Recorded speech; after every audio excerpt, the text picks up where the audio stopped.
Back to మన CS classroom. Today we are going to learn DAG optimization techniques from compiler design subject. Imagine your study table is completely messy. There are duplicate books, there are useless papers, there are old notes that are no longer needed. Before exams, what do? We remove duplicates, we throw away useless things, we organize everything neatly. A compiler does exactly the same thing while optimizing code. In today's video, we will learn how DAG helps the compiler remove duplicate computations, eliminate useless code, simplify the expressions, and finally generate optimized code. So DAG optimization techniques, as we discussed in the previous video, how DAG helps us in optimizing a basic block. It helps us in finding common subexpressions. It helps us in eliminating the dead code, algebraic identities, arrays and pointers. So these are the optimization techniques with the help of DAG structure. In the previous video, we learned how to construct a DAG which represents the computations inside a basic block. Leaf nodes represent identifiers and constants. Internal nodes represents operators and variables are attached to the nodes representing their values. Today we will use this DAG to perform optimizations. Okay? Common subexpressions. Suppose your friend asks you what is 25 multiplied by 16. You calculate and answer. A few minutes later, another friend asks exactly the same question. Will you calculate again? No. You simply reuse the answer. The compiler follows the same idea. If an expression has already been computed earlier, it is called a common subexpression. Value number method. How does the compiler detect a common subexpression? Whenever a new DAG node is about to be created, compiler searches the existing DAG. If it finds a node having the same operator, same operands and same order of operands, it simply reuses that node. No new node is created. This technique is called the value number method. Okay? So, before creating any new node, it has to check the existing nodes. If a node is already present with the same operator, same children and same child order, left child and the right child, then do not create the new node, rather use the same node. Example.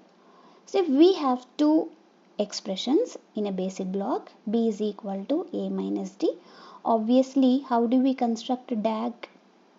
According to our previous video, we learned how to construct a DAG, right? I hope you people remember that. So first we create a node for A and we create a node for D, and the operator which is present in between these two is to be made as an internal node, that is minus, and the variable in which the result is getting stored is to be labeled here. Okay, B is to be used as a label. If you look at the next expression, because the expression is repeated here, so this kind of expressions are called as common subexpressions. If an expression is already computed in earlier, then that kind of expression is known as common subexpression. Instead of recomputing, compiler uses the computed value, already computed value. In this case, a minus d is already computed. In between these two expressions, nothing is there. In the middle of these two, nothing is there. That means just recently a minus d is computed. So why can't we use the recently computed value as nothing is present in between these two and no change occurred here and nothing new has come here in between these two. So for the same node, we label with C also, because here B and C both need the value of a minus d. So B and C. So here the labels are placed as B and C. So this is how DAG helps us in finding common subexpressions or an expression which is repeated here. Both the statements compute exactly the same expression.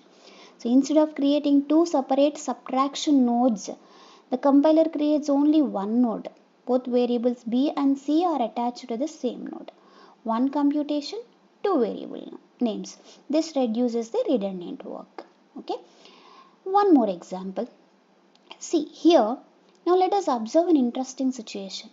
Mathematically, the expression on the left, this one, simplifies to b plus c, because minus d and plus d gets cancelled and only b plus c will be remained. However, DAG does not automatically discover this. Why? Because DAG compares the structure, not mathematics. To identify such equivalences, algebraic transformations are required. So far we removed duplicate computations. Now let us remove something even more interesting, useless computations. Okay. So there comes the dead code elimination. Imagine a student writes 3 pages of rough calculations, but none of those calculations appear in the final answer. Would the evaluator care? Not at all. Those calculations are useless. నేను అడిగిన question ఒకటి, నువ్వు రాసిన answer వేరే. Okay. So similarly, if a program computes a value that is never used, the compiler treats it as a dead code. Okay. The code that computes a value that is never used is called as dead code. So dead code elimination. What is the procedure to eliminate the dead code? To remove dead code, the compiler first identifies the root nodes in the DAG. A root node is a node which has no ancestors. So nothing depends on it. If no live variable is attached to that root node, it can be safely removed. This process continues until no more removal roots remain.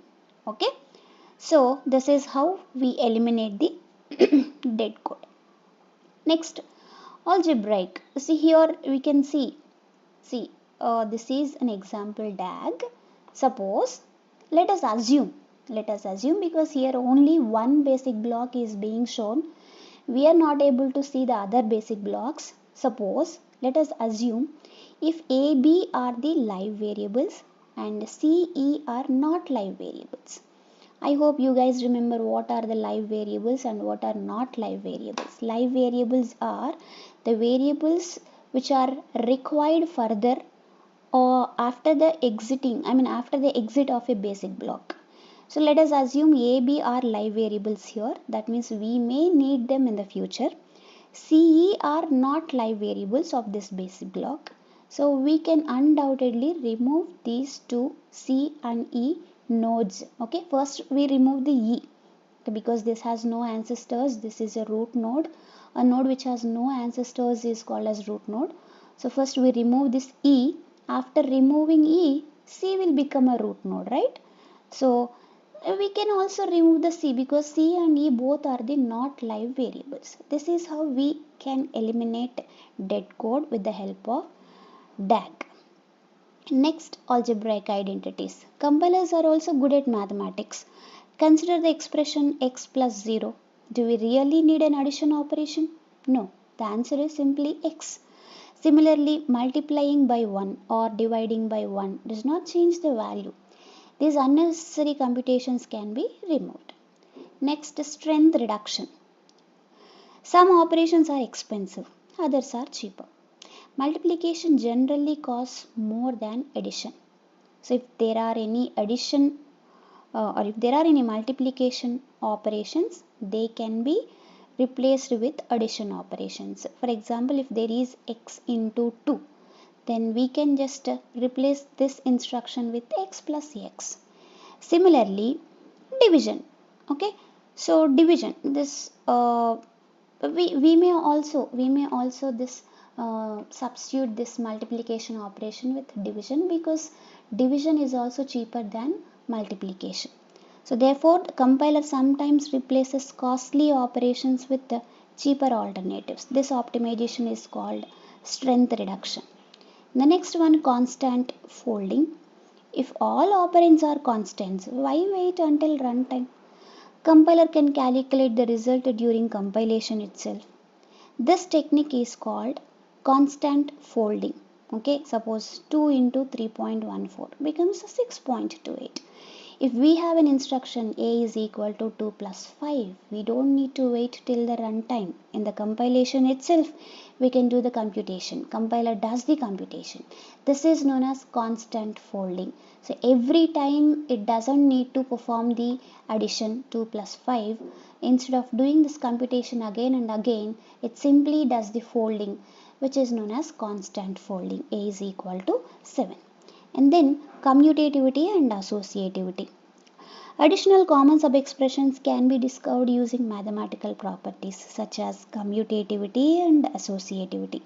So different structures may actually represent the same computation. X plus y is equal to y plus x. A plus b plus c is equal to a plus b plus c. Suppose if compiler has already done this computation, it may simply use the same value for this expression also.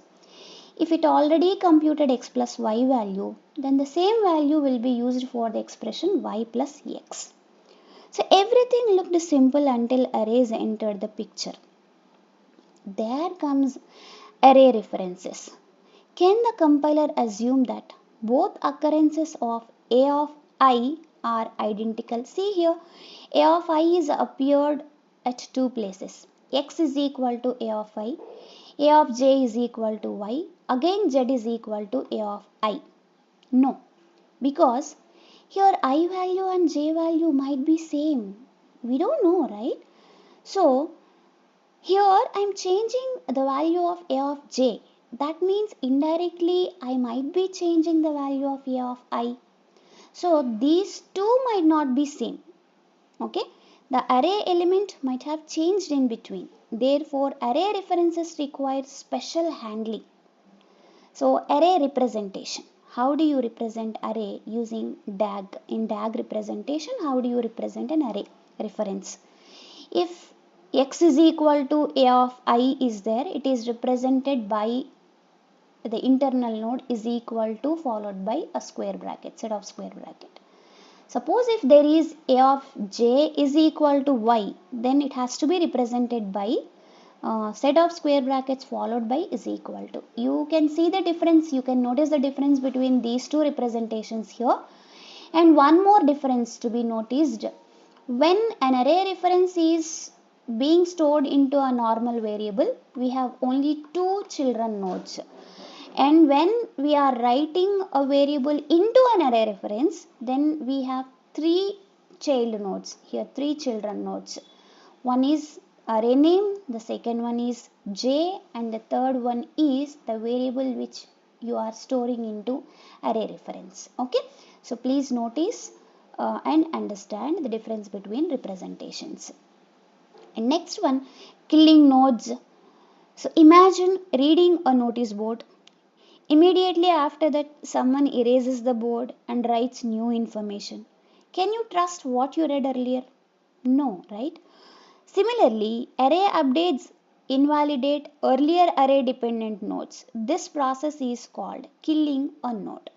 For example, if you see here first I have stored a of I into a variable x. Okay. And then a of j, into a of j I have stored y. That means I did some updation here. Previously I have read the value of a of I into variable x. Suddenly y came and suddenly y changed the value of a of j. I don't know, I value and j value might be same. Okay. Then after, it's like notice board example. I read a statement in the notice board and suddenly somebody has come and changed that. Then how can I trust on that statement which I read earlier? Okay, so I cannot trust that. So from my memory, I try to erase that statement which I read from the notice board. So in this case, x will become the killed node because after this statement somebody has changed a of j. So some updation has been made. So these nodes are called as killing nodes. and then pointer assignments. Pointers create uncertainty. Compiler may not know what P points to or what Q points to. Therefore, pointer operations can potentially affect many values, and consequently pointer assignments kill many DAG nodes. Next, procedure calls. Without detailed global analysis, compiler assumes that a procedure call can access or modify any accessible variable. So as a result, many DAG nodes become unsafe and are killed. Okay, and the last point, reassembling basic blocks. After all optimizations are completed, we must convert the DAG back into executable 3 address code. This process is called reassembling basic blocks. So we considered every single basic block and we did optimizations using the DAG structure, directed acyclic graph structure, possibly dead code elimination, redundancy reduction, strength reduction. We used some optimization techniques using DAG, and after performing all these changes, after doing all these changes, again we need to reassemble all these basic blocks into the final 3 address code. Okay, so what are the rules in constructing uh, uh, the final 3 address code? Again, for reassembling the basic blocks, while generating code, the compiler follows several ordering rules. Children are evaluated before parents, live variables are preferred, and copy statements are generated whenever multiple variables share the same DAG node. So we need to follow these rules and reassemble the basic blocks. So let us summarize. Today we learned common subexpressions, value number method, dead code elimination, algebraic identities, arrays, pointers, procedure calls, finally ended with the reassembling basic blocks. So we completed the major optimization techniques performed using DAGs. We learned how compilers remove repeated computations, eliminate useless code, simplify expressions, handle arrays and pointers, and finally regenerated optimized code. So these techniques form the foundation of modern compiler optimization and are frequently asked in university examinations and interviews. So thank you for watching the video. If you like the video and if you think you are understanding compiler design in a simpler way by watching these videos, please like, subscribe to channel Mana CS Classroom. Thank you.